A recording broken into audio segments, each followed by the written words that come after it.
কিমান কষ্ট হয়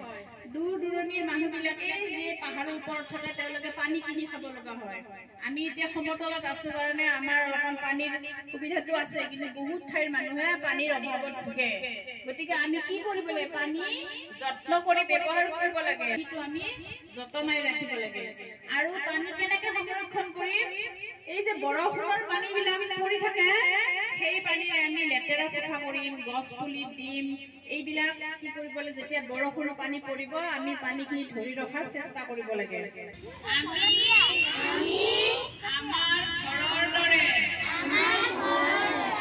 বিদ্যালয়খনিও সুন্দৰকৈ সজাই ৰাখিম পৰিৱেশ বিনষ্ট কৰা আৰু স্বাস্থ্য হানি কৰা সকলো অপ্ৰয়োজনীয় পদাৰ্থ পৰিহাৰ কৰিম আমি যতে ততে আৱৰ্জনা আৰু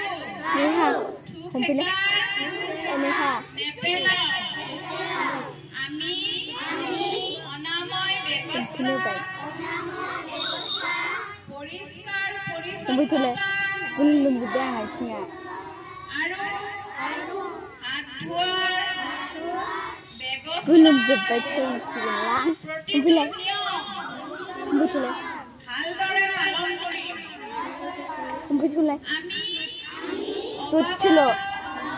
পানী অপচয় নকৰি পানী সংৰক্ষণ কৰিম আমি খাদ্যানুসাৰী গছ পুলি ৰোপণ কৰিম আৰু তাৰ প্ৰতিপালন কৰিম আমি আমাৰ নিজৰ লগতে ঘৰখন বিদ্যালয়খন আৰু থকা ঠাইখন পৰিষ্কাৰ পৰিচ্ছন্নতাৰ ওপৰত গুৰুত্ব প্ৰদান কৰিম